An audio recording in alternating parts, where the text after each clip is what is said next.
Alpha Show right here on Lead Radio 106.3. Young Boss is here, Kaide is here, and of course it's that time where we get to talk about health. And of course, as they say, health is wealth. Health is wealth, and you cannot have health without health. And of course, that's why we do this every Tuesday morning to talk about health. And of course, we got the freshest, the amazing Mr. Olaraju.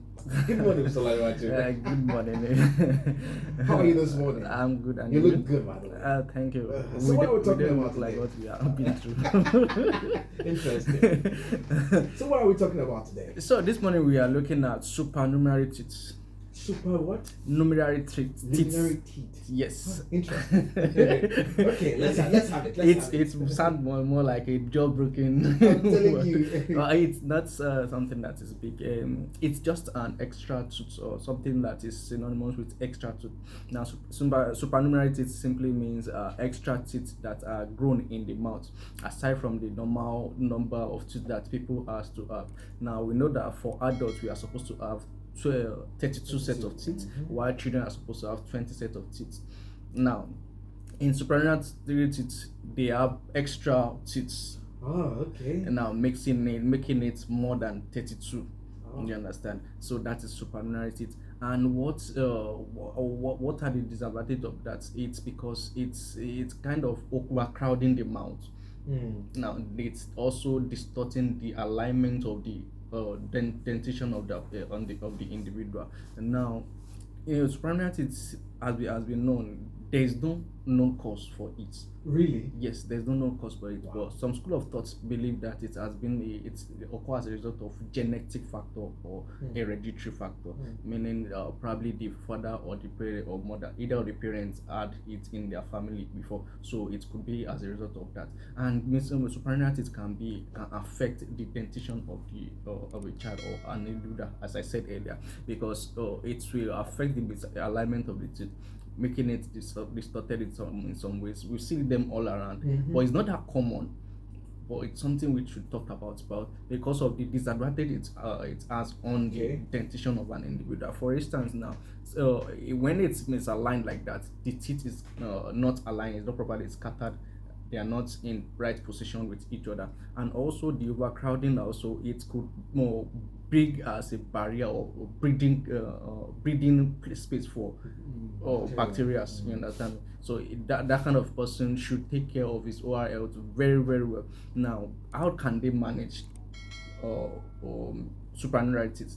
And the supernumerary teeth can be managed through constant monitoring, because in that case, because the misalignment and the overcrowding and the stuff, they need proper proper monitoring rather, because if it doesn't affect the chewing of the individual, the person can leave it. But at times, most times, it is advisable for them to get rid of it, remove those extra teeth, so that the teeth will be properly aligned. Now, after removing that, those extra teeth, it doesn't mean that the tooth will align itself immediately. It might take a while, and it might not even align itself. That person can need to go for that treatment, which is orthodontic treatment, using of braces, just to properly align the tooth back to shape and normal position. So that person needs to take care of his oral health very well constantly, and also visit dental clinic as often as required. So this supernumerary teeth, yes. When does it become obvious? Because you said as an adult, what you're meant to have is 32 teeth. Definitely. From what particular age does it become obvious, or does it have a particular time it grows, or is it just that it may grow at any point in your life? It may grow at any point in life. It can affect. It can be at old age also that it can appear. Really? Definitely. You've seen old people have this? Definitely. Wow. You've seen them. So it can appear at any time. It doesn't have a specific age period or age period. So talking about management now, can it be removed? Of course, it can be removed. Now, because I have someone who tried to remove it, but they told her that it won't be possible again because she's now old, and it may cause damage to other. So I like you to shed light on that. It can be removed. Well, if that person is aged enough, probably they don't want that person to overgo the stress of extraction. You understand? They might advise the person not just to leave it and go like that.